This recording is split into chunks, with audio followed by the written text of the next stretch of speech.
Did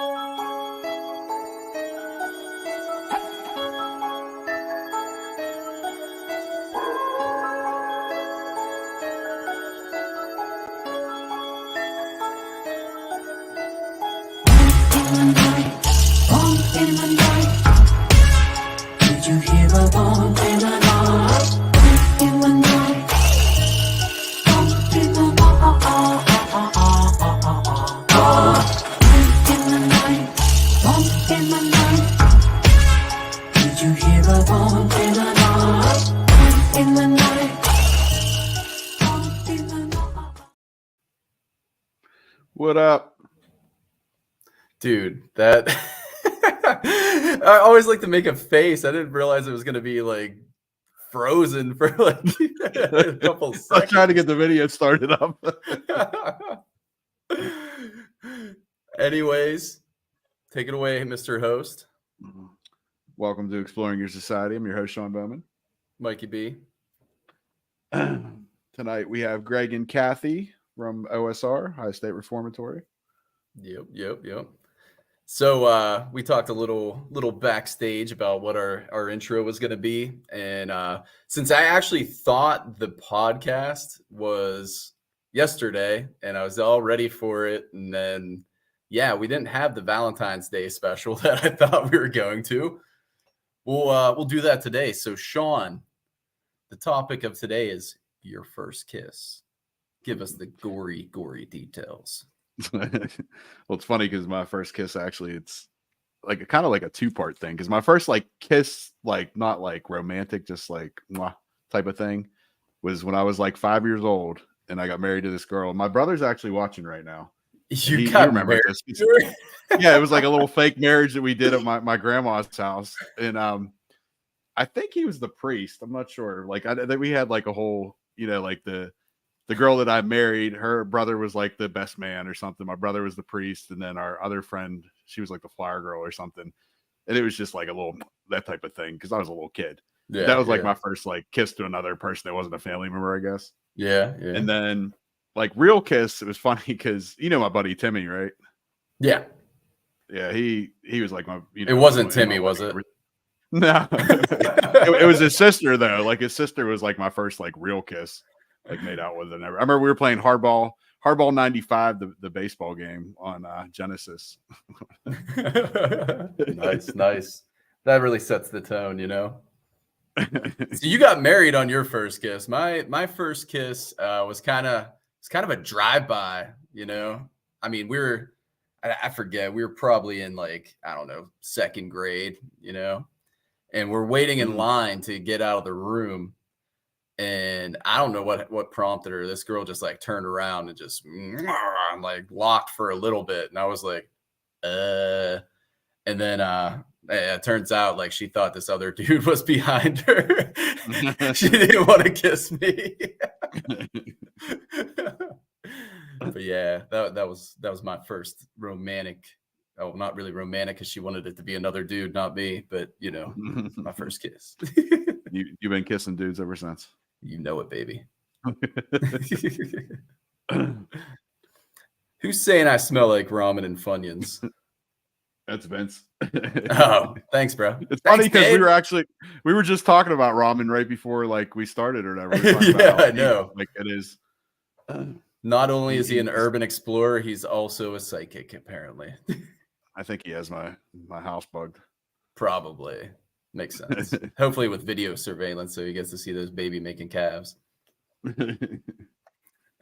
All right. Well, here's Greg and here's Kathy. Hey guys. Hello. How you doing?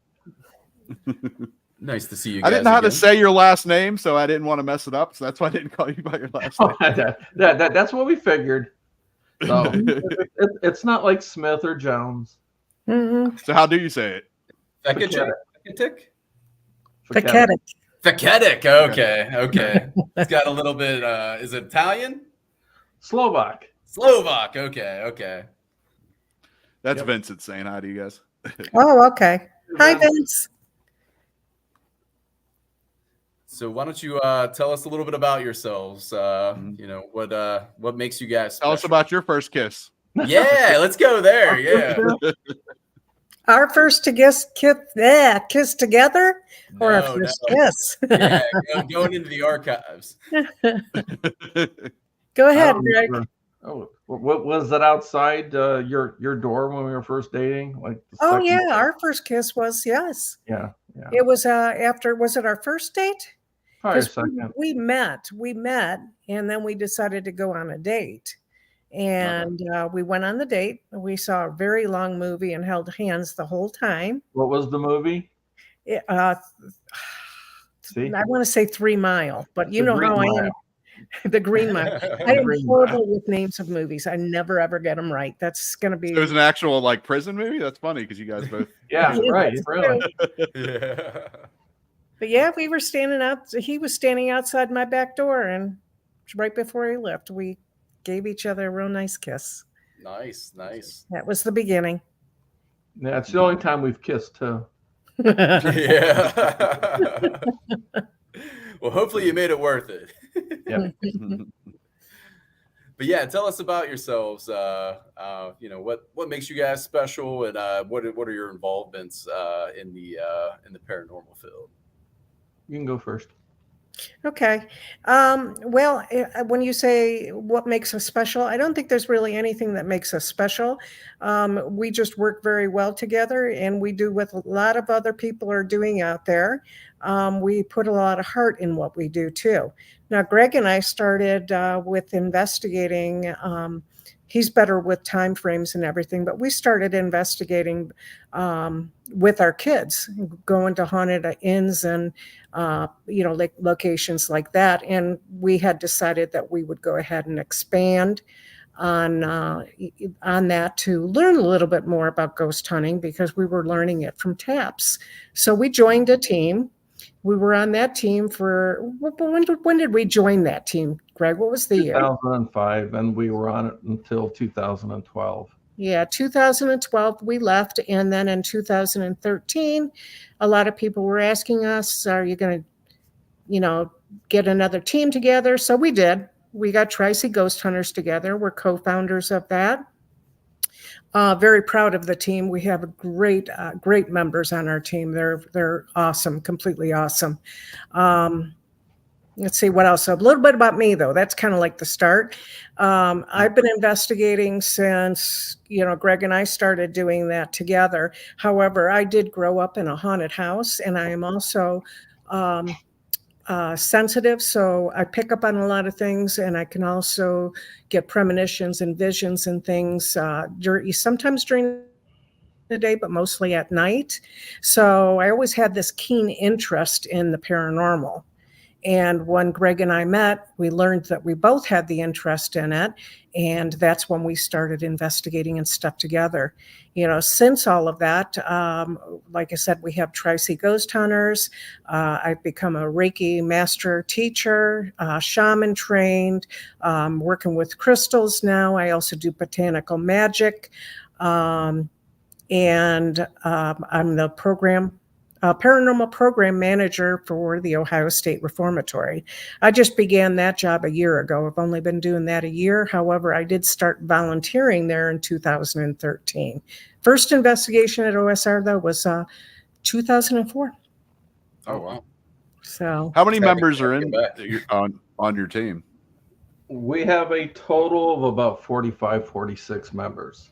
Oh, wow. Right. I know there was a lot of you guys because I know every time I see you guys at Parapsychon. Yeah, we have, we call ourselves Tri-C because 3 C's. We have a team in Cleveland, team in Columbus, and a team in Cincinnati, Ohio. Okay. So we cover the whole state. So, but just what I wanted to say too is Kathy and I met in 2000, but I did my first investigation in 1991. So, and I've always been interested in the paranormal. Kathy told you everything. We both started volunteering at OSR in 2013. And then I became the lead paranormal investigator at OSR in 2017. And then our team, Tri-C Ghost Hunters, became the resident paranormal team there in 2019. So, we're really all involved with the with the Ohio State Reformatory. Mhm. Yeah, and one of the things I forgot to mention too is I'm also part of a group of healers. We're called the Solstice Sisters. So I just wanted to bring that up too. That's where I was actually at in Texas. I was with them at the convention for the Kling Brothers. The Kling Brothers put on a great convention, by the way. And in addition to what Greg's telling, Greg, you've done a lot more. Even you've written a couple books and stuff. Yeah. In all my over 30 years of investigating, I've written 2 books. Trying to start my 3rd book. So I keep busy with that. I make dowsing rods. I make and sell dowsing rods. So I mean, we keep real busy, except right now we're kind of laid up. So we were just talking about this the other night. It's like, wow, we've got like a couple weeks. We haven't really done anything. It's like every night I'm like, can we just stay home and just watch TV? Yeah, when you get the break, you definitely want to take a break. Oh yeah. I mean, we're going all the time. Nice. So you've been doing this both of you have been doing it for a while, but with Greg in particular, what do you think of the evolution of the field itself?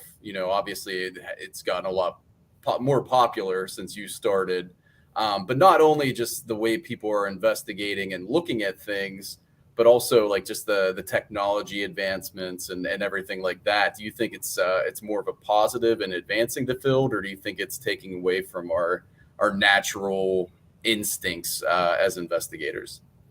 For me personally, I mean, I have nothing wrong. There's nothing wrong with the equipment and all the equipment that everybody's designing, but people have to understand that there's no proof that any of this equipment is picking up anything from the afterlife or from beyond. I mean, it's all based in theory.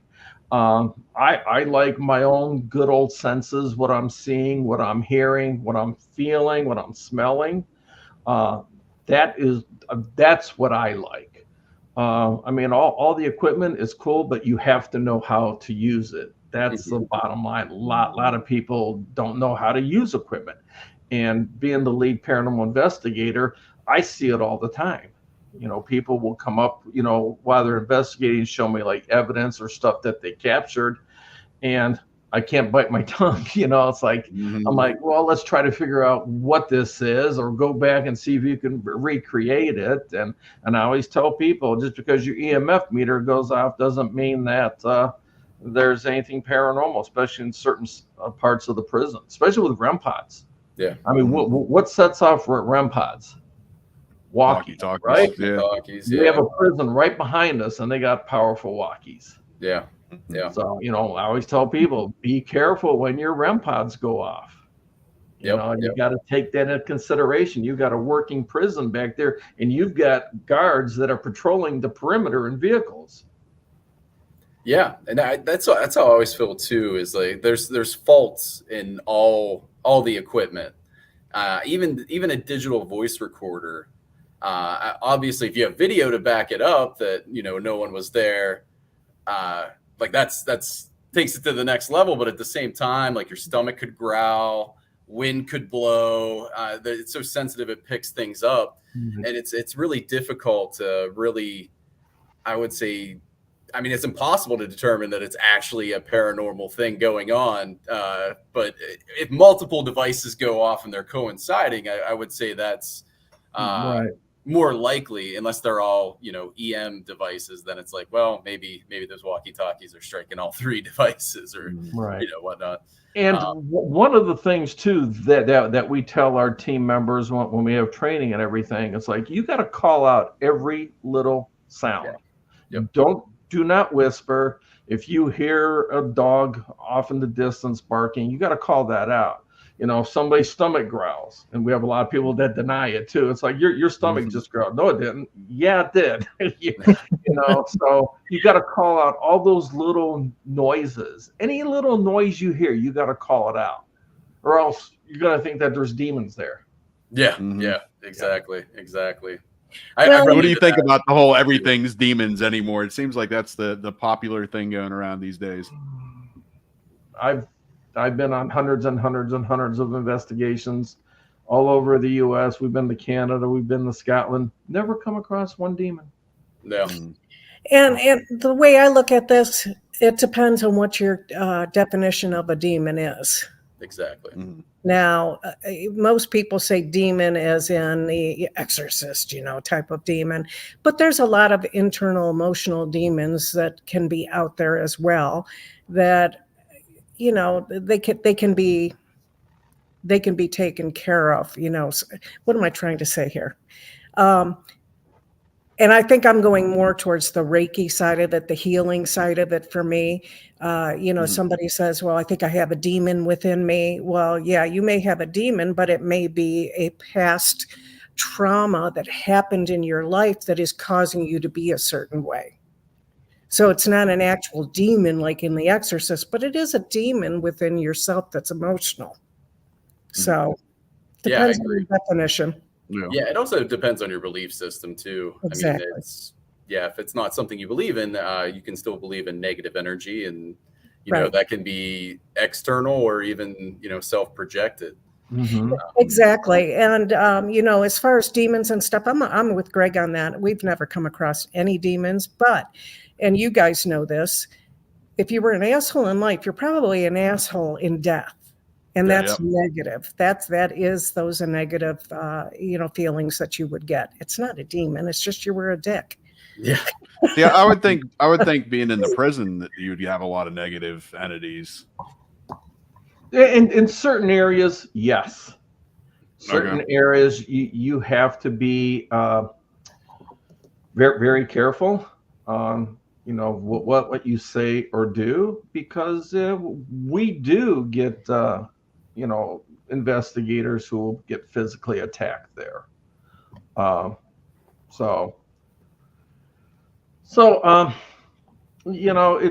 we also have a lot of decent ones there too that will actually assist you. And when I say assist you, they on the EVPs, somebody will ask a question to somebody else, and then when they go back and review it, you got another voice answering that question. Mm-hmm. But they're like, I remember we had one of our, it was, this was probably back in 2011, 2012.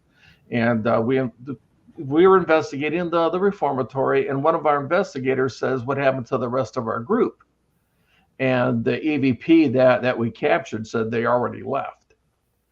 So it's just like. But the interesting thing about that EVP too, it was scratchy and tinty, and it didn't sound human. Right. Yeah. What happened to the rest of our group? Type thing, or they already left. Right. So it was a digital voice recorder, or it was, and the recorder was actually sitting by itself away from the group. Oh, okay. Okay. And so it actually answered right in the recorder. My favorite one there was in the library, and there were two investigators in the library, and obviously they had an audio recorder, and one sees an old phone book up on the counter, and she goes up and she goes, what is this? Another investigator comes up and says, oh, looks like an old phone book. But upon review of the audio, there's a third voice there, and right after she says, what is this? It says library. And it's very clear. It's a Class A. I mean, it's like soft, but it's very clear. And it's like standing right behind her saying, hey, you're in the library. Yeah. Yeah.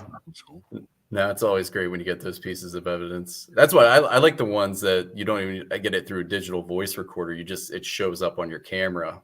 We had that happen several times, usually at the Bel Air house. That's where we get the most, that it's just crazy stuff that you don't hear live, and it's like, wow, that is a clear voice. Right. Yeah, I would say that most of the evidence that we do capture are EVPs, though.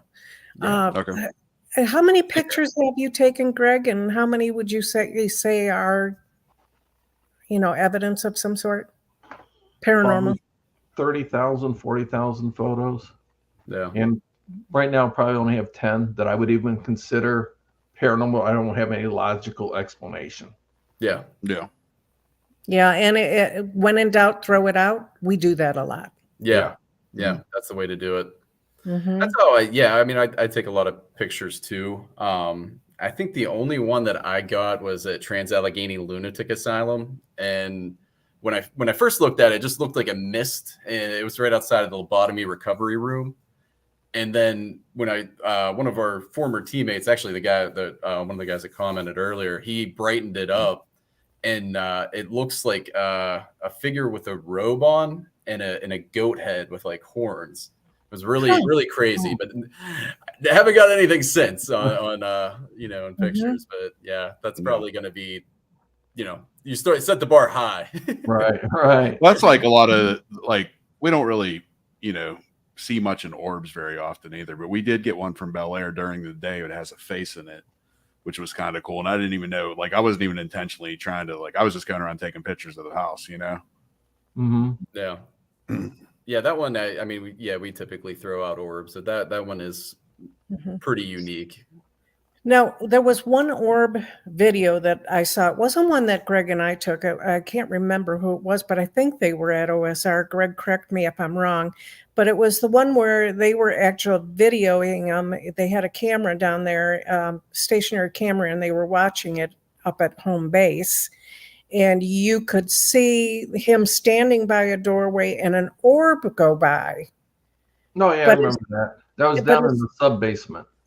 Yeah, exactly. I don't remember who it was, but the orb went by, but he responded to He the saw orb. it. Yeah, he saw Oh, it. okay. Yeah. And that's, I mean, I only believe in orbs you can see with your eyes. That's that's me. Yeah, but that was really cool because usually you're like, oh, that's just dust. right. And then And- he but- goes, but oh, he- what was that? but And he you're like, saw it. oh, Yeah, that's, Yeah. yeah. Yeah, it's always nice when you can back it up with the Mhm. video. So that's cool. And you can see a lot of those up in the West Attic too. Oh, yeah. That's where people see a lot of lights up there. Nice, nice. dancing. Now, have you ever seen a full apparition at OSR? Mhm. Yes. Oh yeah. Mhm. Yep. I don't see too many of them. In fact, of my over 30 years, I've only seen 4 what I would call apparitions, shadow figures. Mhm. Is that right? Yeah. And 3 of them were at OSR, and they've all been since 2019. Oh, So okay. it took me that long to finally see one. Mhm. Were they in similar areas of Nope. OSR or just Nope. scattered? One was in 3rd floor East Admin. One was by Brooks's room, and one was in solitary confinement. Oh, okay. Mhm. Did they And- have a similar shape, or do you feel like if you had to diagnose it, would it have been several or different entities, or do you think it would be one that would be, somewhat following you around the The one up in the East Admin, that was just a shadow figure. I mean, Okay. I just saw a dark shadow come up the stairs, take a right, and walk down the hallway. The one That's outside of just all he saw. huh? What? I said, that's it. That's just all he saw. Like it's Yeah. everyday thing. Um, and the one outside of Brooks's room, it's just I turned around and there was somebody standing there, but it was like gone just like that. Yeah. So, but now the one that I saw in solitary confinement, it's the same thing. I mean, I've been past this cell hundreds of times, and I'm doing a tour before a private hunt, and I go past this cell, and just out of the corner of my eye, I'm like, shit, there's somebody standing there.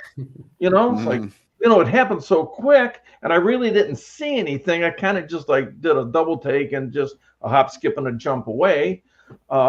But the woman directly behind me, she like fell down to her knees and started crying because she saw it. So I'm glad somebody else saw it, along with me, or else I probably wouldn't have said anything. I'd have just been like, that's my eyes playing tricks on me again. Yeah. Mhm. Now the apparition I saw actually changed its form. So I had went into different stages. It was actually on the 3rd floor East Admin, but around the corner by one of the windows. I was standing there. I was actually on the phone, and I was standing there talking on the phone, and I felt like somebody was behind me. So I turned and I looked, and when I turned and looked, there was a man that was about 6'2" standing there. And I dropped the F-bomb a couple of times, and I hung up the phone, and my grandson was actually on the phone. He's laughing because grandma's cussing, you know. So I hung up the phone right away. And as this happened, it was just seconds. He kind of took a turn. And as he turned, he went down on all fours. And he crawled away from me to the hallway. Once he got to the hallway, he became this staticky, pulsating like ball of light. And then that started to move back and forth, and it started going down the hallway. So I stepped into the hallway and I took my flashlight to put on it, see if I could see more, but it disappeared. And I came back to where Greg was, which was in on third floor, East Admin. And I said, "You're not going to believe what just happened." So the two of us were really excited about it because there were 3 cameras there. One that it had perfect view of where I was, and then one that was down the hallway that would be able to see me coming towards it, and one where Greg was. Well, we went down and checked the security cameras, and the camera that had full view of me did not record at that time. Oh no. So I don't know if it stopped it from recording or what, but I don't think we've ever had an issue with that camera. But it stopped recording at that time. Now, the one down the hall, it did record, and you could see that me coming with a flashlight. And then the one by Greg worked. You could see me running to the area going, "Oh, you're not going to believe what I saw." So that was really cool. Now, when you said it, the figure dropped on all fours and ran off, did it change size or anything or form? It did. Did it get smaller? It got smaller. It's like it turned, and as it was going down on all fours, it was getting smaller and smaller and smaller. And as it was scurrying to the hallway, it got so small it became that ball of light. Okay, that's one thing I'm trying to figure out how to test, I guess, is if time is not linear in the spirit realm or other realm, and if it's, you know, because you hear about children spirits and children apparitions that, you know, they pass away as kids. Is it possible that they can still age in that realm, or is it possible that it's constantly changing time for these entities and energy, and that's why you saw that shadow figure go from being a tall man and shrink down into, you know, possibly a child or something size as it scurried off. So it's something that I feel that I don't know how much exploration anyone has done in the field. And is it possible that they always mention about the realm, and, you know, these spirits are breaking through the realm? Is the realm, instead of a plane, just time, and it's breaking through time to come through and contact us? So it's interesting that you said that, because I was really diving into this recently. So that's why I asked if it seemed like it evolved down, and possibly these spirits are always evolving, you know, different parts of their lives. I always say anything's possible. Yeah. Yeah, I mean, exactly. Nobody knows. I don't care if people say, "Oh yeah, this is what's going on there. That's what's going on there." No, that's your theory. Yeah. You don't know for a fact. Well, I always say it's a hypothesis, because it's not a theory yet. Right. Everybody's got their own ideas of what is going on in the afterlife. It's, you know, so anything's possible. Yeah, I agree. Anything is possible. But as far as this apparition that I saw that went down into the ball, I almost kind of look at that as like a reverse manifestation. Oh, okay. Does that make sense? Yeah. Okay. That's awesome. You got the experience. Unfortunately, the cameras weren't working.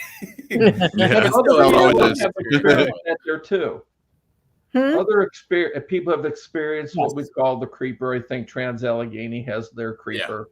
Yeah, so does Hill. A lot of the locations. We have ours too. It's up on the 3rd floor. The gray man. Those hallways outside the chair room. So people see this thing crawling on all fours. So it's been seen at least 4 or 5 times since I've been there. When people describe when we it, is did it similar to Kathy's experience as far as the size of the entity? When they describe them, Yeah. what I've heard, and Greg may have heard something different because we were there at different times, is that it's usually hunched over. Oh, okay. So Except there was one where it was just standing there, and then it got down on all fours and crawled down the hall. did they mention how big he was? Do you remember? It was like a regular person, but then he got down on all fours and just crawled down the hall. Mm-hmm. Well, can you explain what a creeper is? Somebody crawls around on all fours.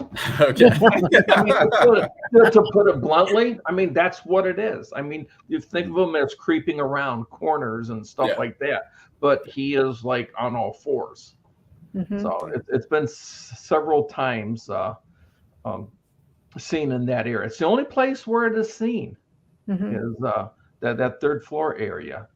As far as I know, nobody else has seen it anywhere else. And I'm there all the time. I'm there with all the private hunts. I'm usually there about 60 times a year. So I listen to everybody.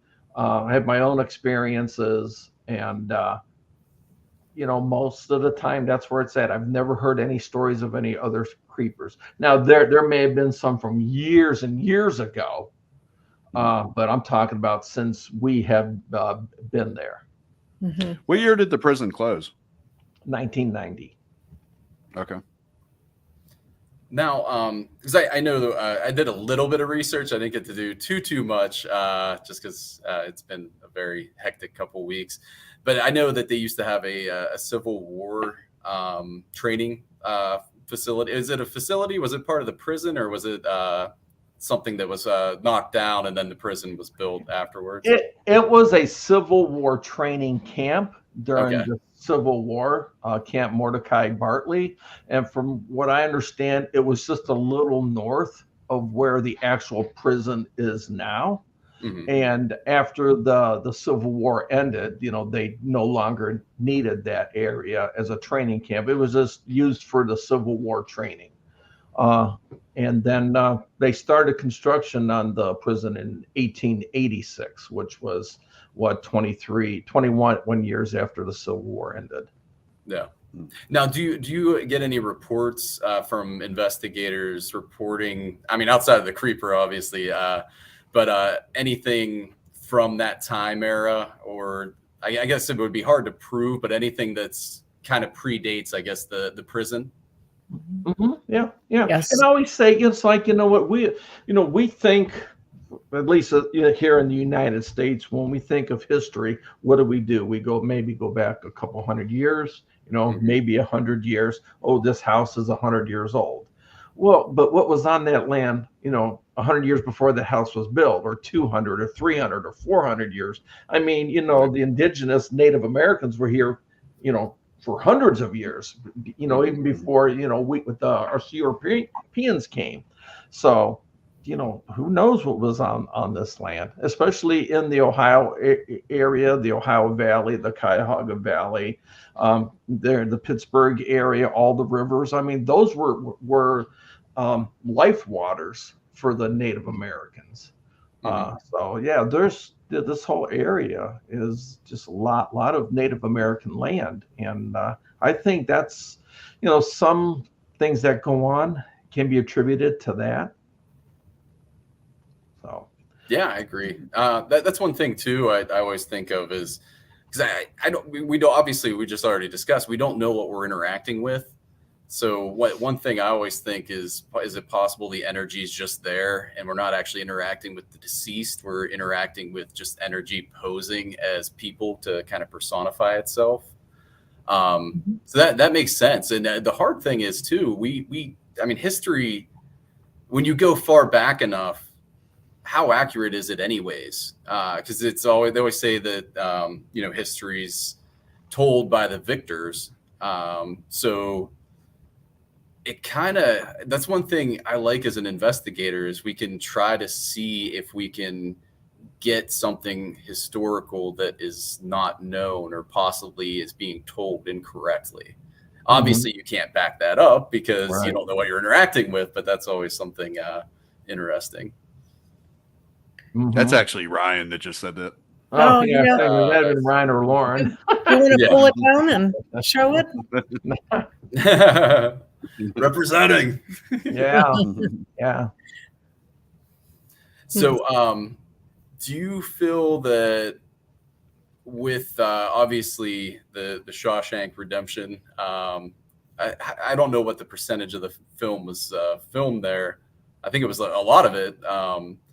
But do you feel that even though those people aren't dead, you know, those people spent a lot of time there, do you feel that they maybe, I guess, imprinted some energy there as well? And have you ever, or anybody reported experiencing interacting with people or names that come through from the set or from the actors or anybody? No, No. I haven't heard anything about that. But Not then, that it's not possible, but yeah, we there, haven't there heard again, anything. anything possible. But my thing is, you know, those people, they did a lot of work, a lot of different sets, Right. you know, Yeah. a lot of different films and stuff like that. So I would question, why would they be back there? You Yeah. know, there's a lot of people believe that people, they are stuck or in an area for a reason, or they enjoyed that area.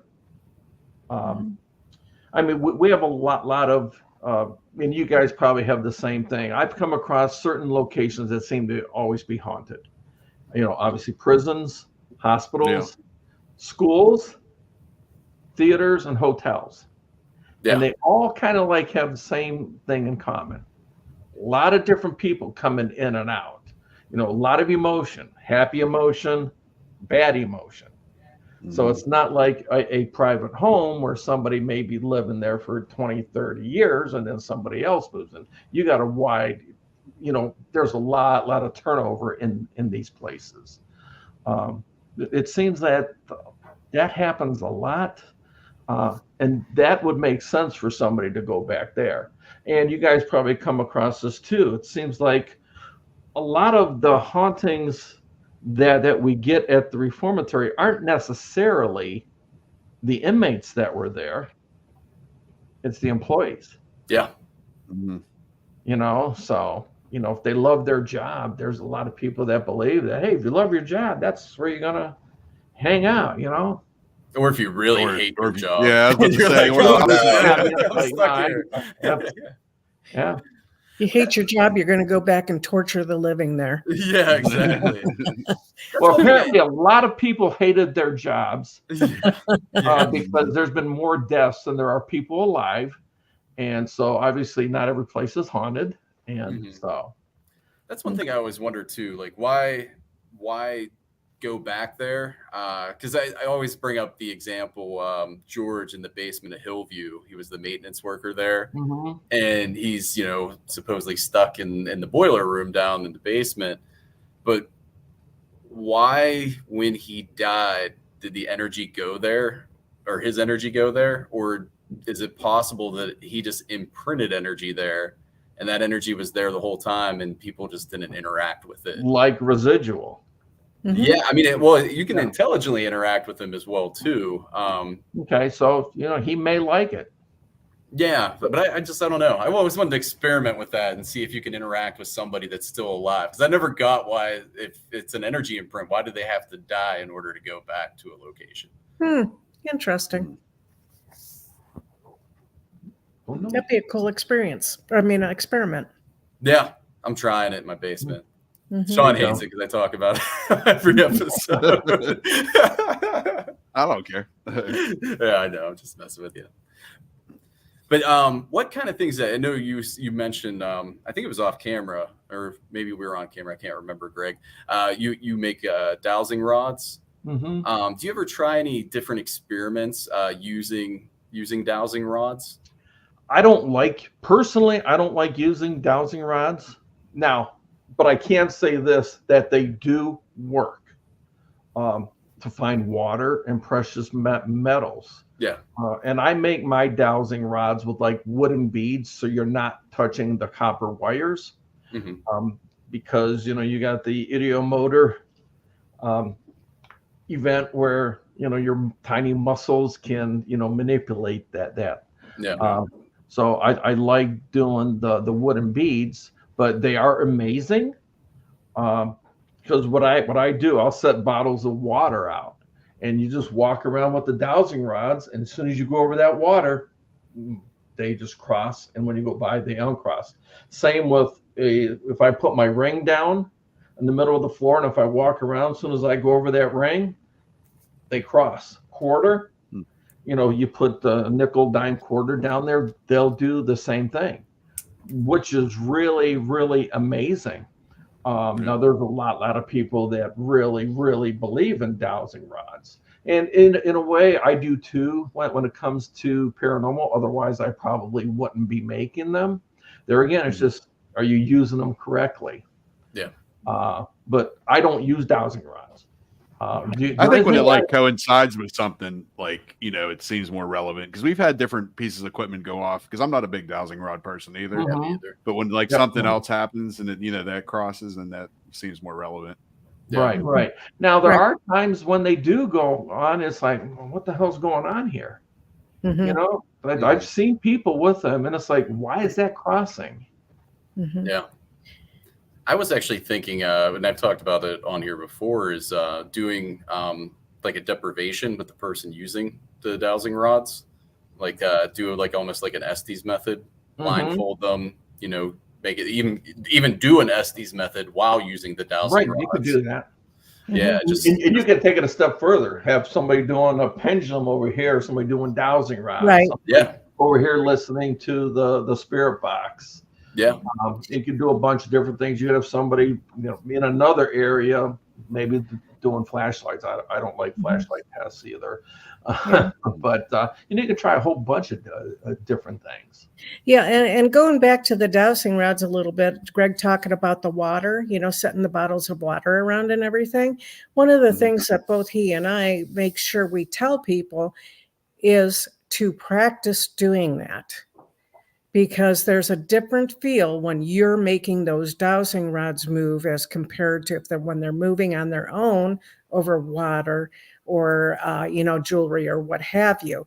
So we always say practice, practice, practice, and understand that feel, because your body is acting like a conduit, and it will respond to your energy. It will respond to your emotions.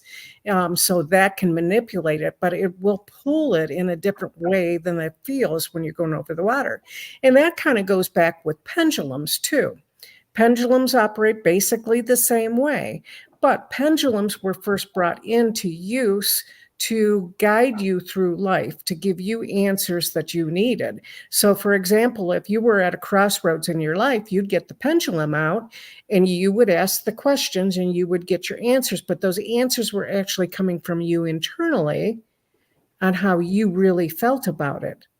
Because we have a tendency to put blocks in front of us. Whereas with the pendulum, it could help you to get the answers that you need internally within yourself in order to go through life in the direction you're supposed to go. Does that make sense? Yeah. Yeah. Okay. Yeah. So, kind of with the dowsing rods, same thing. You got to practice. You have to know, like Greg says, you have to know how to use the equipment. Right. And I'm not like, Kathy knows me. I'm very skeptical of any type of equipment. Yeah. The only way I would even think that a dowsing rod would work is if you're not actually holding it. It's like, let's say you have it on a stand. Yeah. Yeah. I know Greg Nicholas, the psychic, he does that all the time during his gallery readings, because I've been a couple of them. Yeah, but for me, you got to have a stand, because if you're just holding it, I mean, it's already been, science has already proven that that's what could be causing that, because we have electrical impulses, right? And your mind, and our mind is, very powerful, and we don't even know everything about it yet. So, it's like, you can get that to move. Yeah, it makes sense. Cindy asked about Ouija boards. What do you guys think about Ouija boards? I think the same thing as Greg. Greg, you want to take this? I mean, there's a lot of people who don't like Ouija boards, and they say they've had all these experiences, and I think most of it is because of the movie The Exorcist. That's That's the device that was in the movie. And I know people saying intent, you know, the intent is there and everything like that. But to me, a Ouija board is no different than a pendulum, Yeah. dowsing rod, you know, seance, portal, EVP session. What are you doing? You're communicating. Yeah, any type of ITC. Yeah. Yeah, you're what you're doing. You're communicating. It's just they're all different from one another, but they all point to the same area. You're trying to communicate with the other side. Yeah. To me, it's no different. Now, do you think they work? That, you know, if all this other stuff does work, I think it could work too. Yeah. Okay. You know, it's there again. It's depending on, you know, there again, you got that ideomotor. Yeah. You know, you're Yeah. touching that planchette, and you know, you could be moving it around. Yeah. Because that's what letter you want it to go to. Mhm. So Even going beyond that, so that's obviously the biggest criticism on the Ouija boards and, you know, the dowsing rods is just, you know, you even unintentionally doing that. mhm. But do you think that just in the same light, the spirit boxes, the digital voice recorders, do you think the stuff that we get through there, instead of it actually being an external haunting, that it's possibly that we're just projecting the responses that we want and we're in a way manifesting that through those devices? So now you're talking about like the spirit box, Yeah. which is scanning all the radio frequencies. Mm-hmm. Okay, so obviously there's already words out there Yeah. that you're getting from all the different radio stations. Yep. And I've seen it too many times where you get a group of people listening to it going, and somebody will say, "Oh, it just said Kathleen," and Mhm. we're like, "No, it didn't." And everybody Yeah. else, "Oh yeah, I heard that too." Mhm. But it's there again, like I said, I don't really like any of the stuff. But to use the spirit box, the only way I would use it, which we do, is the Estes method. That way, I mean, their whole job is to just call out what they hear. Mhm. Now, most of the time, their responses to your questions make no sense, or they're not even answering them at the same time. But there have been a couple times where I was like, "Holy shit." Mhm. Mhm. You know, it got to the point where I thought they were messing with me. Yeah. And in fact, it would happen at their house state reformatory. It was a few years ago during the world's largest ghost hunt. And Okay. like I said, I don't like doing any of that stuff. So I was basically just doing the recording, the videotaping. Kathy and another investigator, we were up in the West Cell block. I think we're in the third or fourth tier. And they're down a little bit a ways in two separate cells. And the person that had the headphones on, they were in another cell. And I was the opposite direction. I was probably about 5 cells away from her. And so I'm recording. And at the time, I had an asthma attack. And my asthma is just coughing. So I had a really bad coughing fit. And I'm apologizing to the viewers. And then Crystal, who was one of our team members and was on the headphones, she's like, "Is he sick?" I was like, "Okay." So there were a couple other things that were said, but I said, "Okay, I'll play," even though I wasn't going to be part of this. I said, "All right, you know, let me introduce myself. My name is Greg. I'm the lead paranormal investigator here. You know, I care about you guys. Who am I talking with?" Immediately, she says, "I'm Jimmy. Hi." I was like, "Holy shit." And then it got to the point where I was like, Crystal, because I think she's messing with me. But no, she didn't hear me. That's the only time that I was a believer in it. Yeah. Now, have you ever done multiple Estes before? Yes. We will have a couple people with listening in two different areas, listening to that. And what we did have it happen one time where it did make sense, where this was at our place called the Wando House Museum in Brewster, Ohio. And we had one guy sitting in one room, somebody else sitting in another room, and we asked, "Do you want us to leave?" And immediately one guy said, "Go," and the other one said, "Leave." So we're like, yeah. That's what we get it a lot. We get some pretty. It's almost like Yeah, we do a lot of the multiple. times, yeah, they're interacting. Whoever's doing it, even if they're in different room. We did one at the Ross house recently where we had how many people? It was 6. We did a public there, and everybody was in a different room. I was under, so I don't really know what all go inside it, but they had indicated it seemed like several of us that were doing it were interacting and kind of having a conversation. I think if the people have a better connection, it works better too. Because like there's been times like me and Jen have done it in separate, different rooms or whatever, and it seems like we get better interactions. Like when Mikey and Frater did it at Octagon, like that was one of the probably most crazy experiences because they were like answering each other's questions. But you have to have, I don't know if it's like a psychic thing, but you have to have like a connection with the person. Like if it was just me and some stranger, it doesn't work right. right, exactly. Go ahead, Greg. No, I was agreeing with that. Like I could go do it and I get nothing. Yeah. Somebody else could go do it and they're answering all your questions.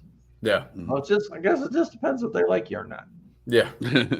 No, Greg, I agree with you. I mean, Sean picks on me a lot because the Spirit Box, S Box from Ghost Stop, our friends down there. It's probably my favorite device outside like that, and I like the digital voice recorder too.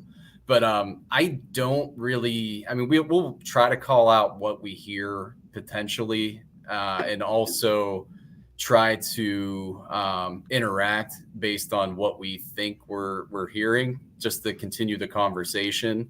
But I don't really buy into a lot of it until it's like I'm reviewing it with noise canceling headphones at home after the fact. Right. That's when I feel you get the craziest stuff. I mean, obviously there is radio bleed, but there's some things that if it responded in this way, that was a hell of a coincidence. Right. Yeah, if it's answering your direct questions. Yeah. I mean, like you said, it could be a very, very big coincidence, or somebody could be communicating. That's what I'm doing, the Estes method. I'm assuming that's right. It is Ryan. Again, That is 100% true. Mikey is like yelling.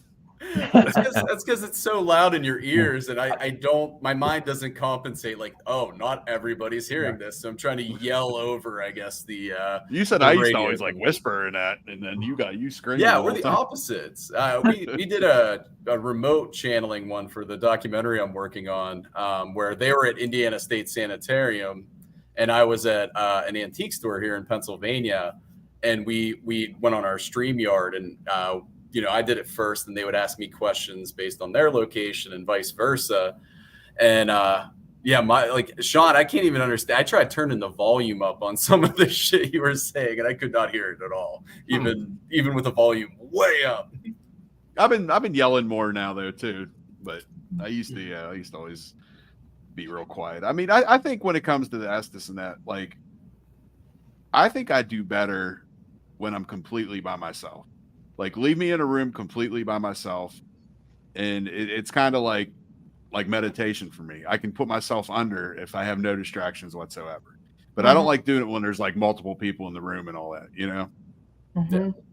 Now, the only thing about the Estes method that kind of bothers me in a way, well, here it goes back to knowing the equipment and understanding how to use it properly.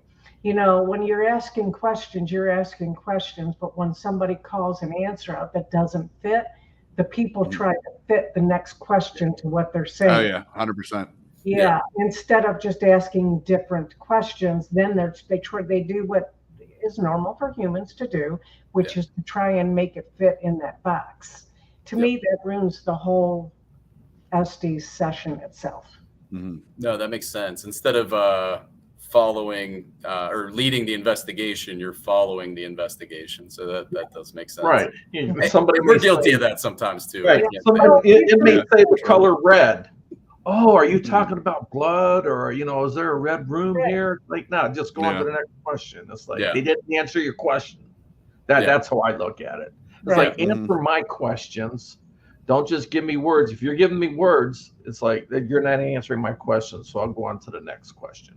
No, that makes sense. That makes sense. That's something, yeah, like I said, we're guilty of that at times. So that, yeah, is a good way to kind of steer the investigation. So I like that advice. Mhm. Yep. So I'm a retired police officer, so I need facts. I don't Yeah. like leading questions or leading answers or anything like that. It's like, yeah, answer my question, please. Yeah, no, that makes sense because you can get in trouble if you if Right. you go too much in that Mhm. direction. I watched the well, I forget the show, Making a Murderer. They were trying to say that the policemen were leading that one kid on in questioning to admit guilt. So that's a good perspective to do it. Yeah. Right. Mhm. Yeah, just answer my direct questions. And if you're not going to answer my direct question, then I'll go on to another question. But I won't respond to anything if you're just calling out words. Yeah. Yeah. Mhm. So off topic, I saw OSR is raising money for restoration of one of the wings. West Cell Block. No, one of the cell blocks. Yeah, I read it a couple days ago, so I couldn't remember exactly what it was. But yeah, has that cell block has it been investigated before, or is it one that it was in bad shape and you're trying to restore it? And No, it's where we have Parapsychon. Oh, okay. In the West Cell Block there. Okay. You see the restoration that's taking place in the front of the building. Okay. So it's basically now they're starting to move back into the back of the building a little bit, and they're starting with the West Cell Block. So that'll be part of the restoration project. It's going to be a very long project, I do believe. Yeah. From what I understand, and don't quote me on this, I think they're going to do one cell at a time. I think. Okay. Oh, that's great. That's great. So Mikey's never been to Ohio State Reformatory, so this year's Parapsychon will be his first time. Yeah. I missed out. I'm actually going to miss out, coming up too, unfortunately. Yeah, I got the kiddo, so I can't. I'm limited at times with the kiddo. So why don't you tell us about Parapsychon?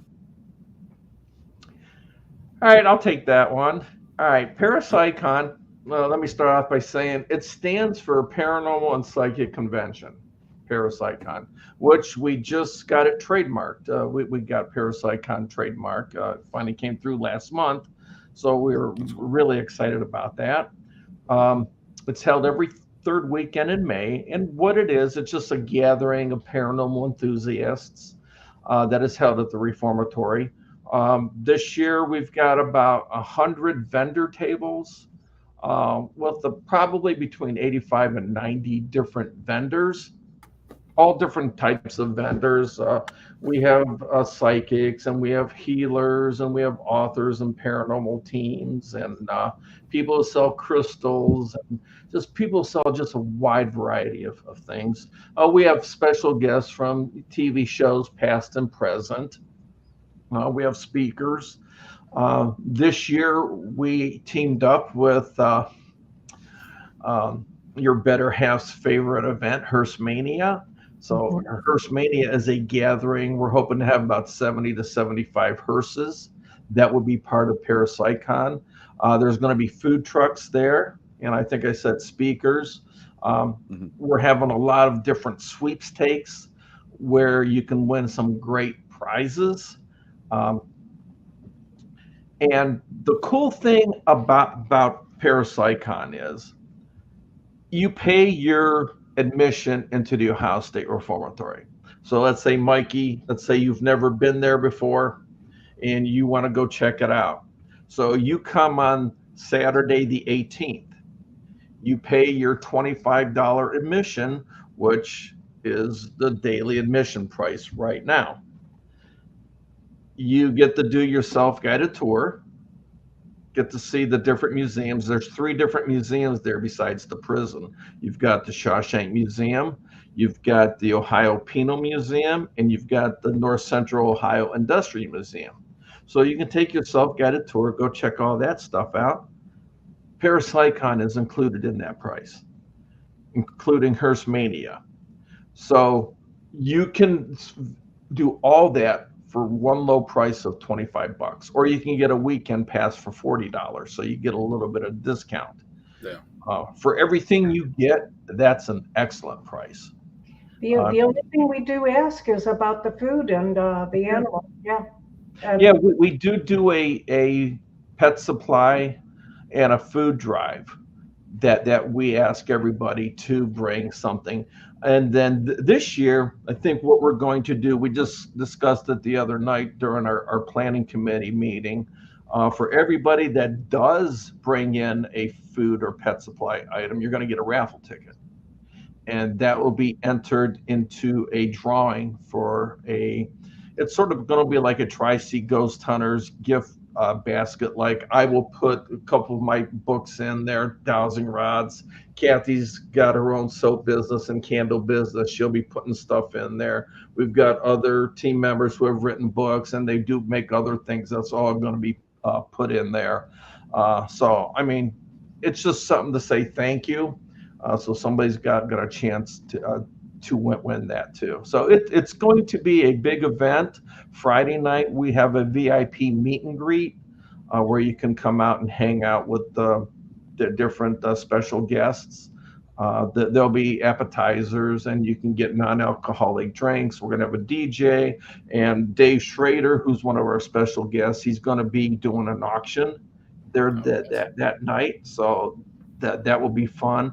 And then Saturday night we have our annual celebrity ghost hunt too, and tickets are still available for all that stuff. So it's going to be a fun event. It's going to be it's always a great time. Event. Yep. And what Greg's talking about, all this stuff that is included in that small fee of $25 or $40 for the weekend, that includes Hearstmania. There's no extra charge to see Hearstmania either. And the cool thing about Hearstmania, you've been to it before, Sean. You know that it's a great. Great I personally know John. Yeah. So they're going to be doing a parade on Sunday. So from the hotel, they're going to on Sunday morning, right before OSR opens up, they're going to be the first ones coming downtown from the hotel in a parade to OSR to open up the gates. Well, that's like I do a lot of these events and seriously, and I'm not like just saying this because you guys are on, like ParasiteCon, Hearstmania, and probably Gettysburg are like my 3 favorite events of the year. And it's so cool that like you guys are combined this year. It is very exciting. We can thank Kathy for that. We are so excited about it too, because we were actually at an event volunteering, helping them out. And I saw a couple of hearses there. And I looked at Greg and I said, we need those. We need to get some hearses at ParasiteCon. How cool would that be? So I put my feelers out, and within 2 weeks, I got a phone call from your friend. And he said, hey, I saw you guys on the website. We were looking for somebody to team up with. And I was like, imagine that. You put it out there and it manifests. Yeah. I think this will be our 4th year at ParasiteCon, and I think this would be probably 4th year at Hearstmania too. Like this is your 4th year? This is your I think so. But it's your first I think so, yeah. year. It's your What's first that? year as a sponsor. Yeah. Thank you. Yeah, thank you. Appreciate it. Thank you. Yeah, we're very excited that you guys are one of our sponsors, and we appreciate everything that you're doing for ParasiteCon. Yep, for sure. This Saturday we'll be there. We'll be filming some stuff for you guys and hanging out and everything, and I don't know, just promoting everything. And I mean, it'll be a hell of a time, I'm sure. Oh yeah. Yeah, I won't be able to make it this Saturday, but I'll definitely make it to the convention. Awesome. I won't be there either. Yeah, Kathy won't be there either. That's all right. That's all right. I'll be there. Yeah, I'll have my little maniac running around in the basement I'm at now. Yeah. I always tell them Yeah. That's actually a question I was going to ask you guys earlier, because I forgot to, because we went to a different topic. You had mentioned when you first started investigating, you would investigate with your kids. How old were they? Like, what was the age where it was like, okay, you were comfortable allowing them to go out? Let's see. Andrew, he was 10 years old, 9 years old at the time. And I think my oldest one was, let's see, she was about 14, 13 or 14. Okay, At the so time. Leo's got some time, Sean. You can't tell me to keep taking him to all these events. Yeah, both of my kids, which my son's 20 and my son's 22, my daughter's 20 now. But they've been coming to stuff with us. Like when me and Jen actually had our bachelor party, our kids ain't together. They're separate parents.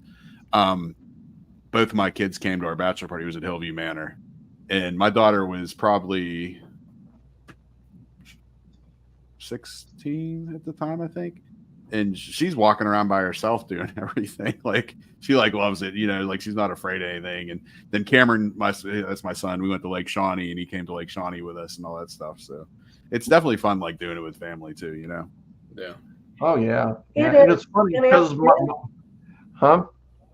I was going to say, and as grandparents, it's fun too, because we have really young grandchildren and they love the tours at OSR. Yeah. Go ahead.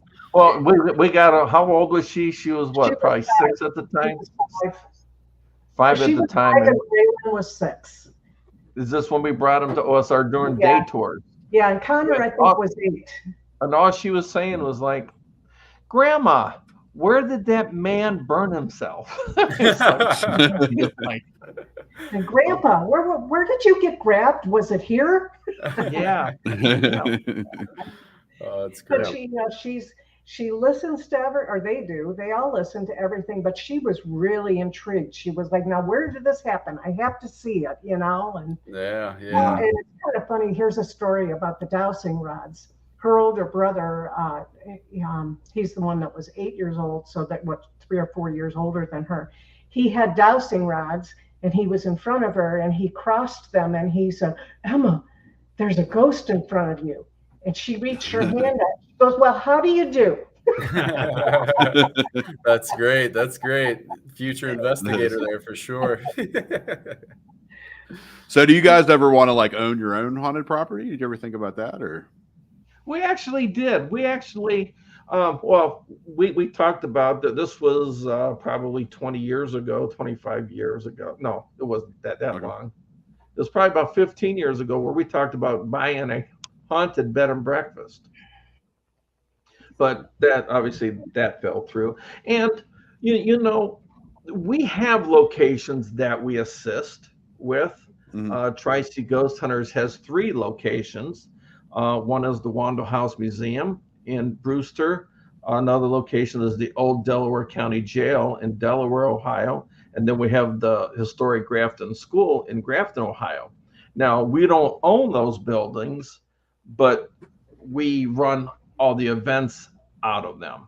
So for Grafton School, we do private hunts there. Every once in a while, we'll have a public event. And all the money that we raise from all these locations goes back into those locations. Yeah. So we couldn't afford to buy our own location. So, we'll use other people's locations to help them out.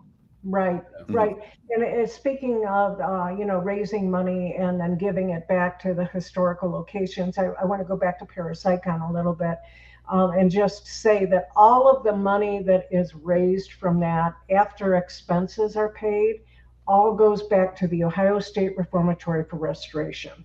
We do Black Shamrock events and Tri-C Ghost Hunters. We do not keep a penny of that.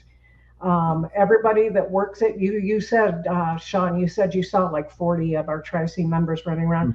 That's all volunteer time. They just get the fun of being there and having a great time and enjoying a great property with a lot of great people. That's awesome. That's the way to do it for sure. Yep. But yeah, we've actually talked. We have a couple friends that are, they used to own a property, and one thing that they loved it, but at the same time, it's like you're so tied to that property that they found it very difficult couldn't really do anything else. Yeah. Because every weekend you're going there, and then if it's throughout the week, and They live I forget how far away, but it was like definitely over an hour away. So you're having to go there to let people in and give them the tours and it can be pretty time consuming. It's a lot of work. Yeah. So it's definitely not something you can just invest in, go investigate for a little bit, and then be like, all right, well, we're done. And I like what we're doing because, like I said, I mean, we don't make money on anything we do. So like the Wando House, they actually have somebody there that will be there for the private hunts. But we're the ones that got them started.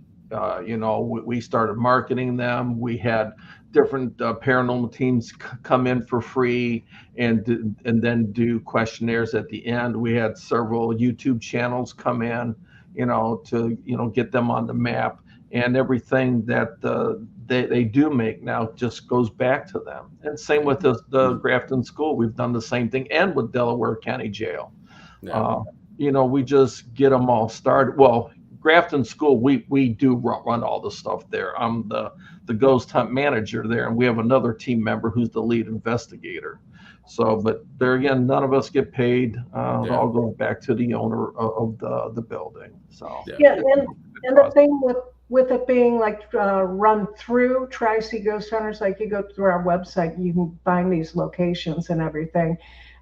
We manage it, or actually Greg manages it that way, because we're known in the paranormal where these locations are not. Yeah. So they would have a very, very hard start to be able to start raising money to restore their buildings. Yeah. So we're almost like a stepping stone for them, and we work with getting them up and running and manage them from there, just to be because of the people in the paranormal community that know us. Yeah, that's awesome. We'll have to check some of those out. We'll definitely take a look at the website. For sure. Yep. Well, do you guys have anything else you want to promote? Yeah. Just the Parapsychon. I mean, that's our big thing coming up. So that's a little over 3 months away. Is it 3 months? 3 months away. Not too far away. So we're hoping that we get a lot of people. So you get out there to find out information about Parapsychon. It's just go to parapsychon.com, parapsycon.com. It'll have everything you need to know about Parapsychon. You can get all your tickets there. But understand too that the day of the events, Saturday and Sunday, for your regular day events, you can just show up that day and purchase your tickets. So you don't have to purchase them in advance, and we do not sell out of the day tour tickets. So the only thing that we will sell out of is the VIP meet and greet and the celebrity ghost hunt. Yeah, the places, I mean, it's massive. Like, I know the first year or two I was there, I never really took a complete tour of the building. And then I think like last year or 2 years ago, like, I didn't realize like you can go up and all, and like there's the chapel up there and everything. And like, I think me and Phil were like wandering around one day, and I was like, I didn't realize this place was so big.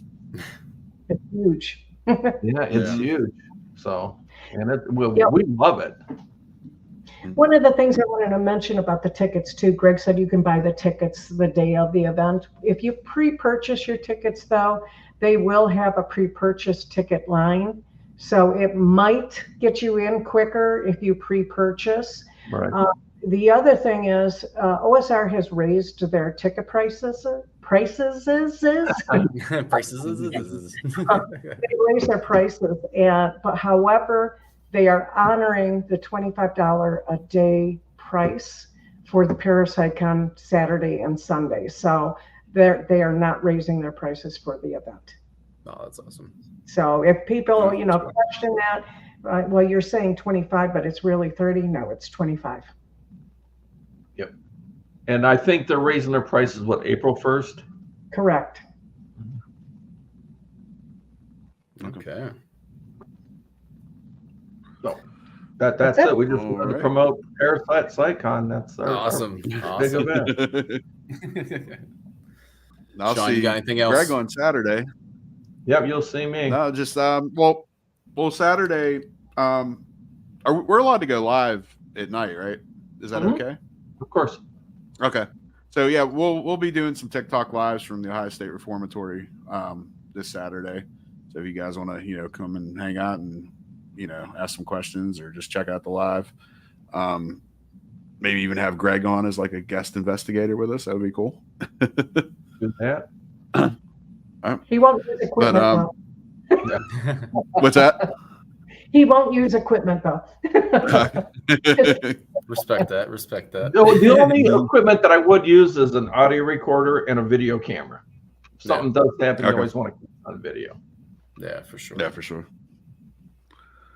But thank you guys so much for coming on. Our pleasure. Yeah, appreciate your Look time. forward It was a to great conversation. Parasicon. Look forward to seeing you guys. Yep. Look forward to seeing you too. Yep, and see you on Saturday. Yep, for And sure. I'm okay. All right, guys. You guys have a good All night. right. Have a good night. All right. Have a see good you night. guys. Bye-bye.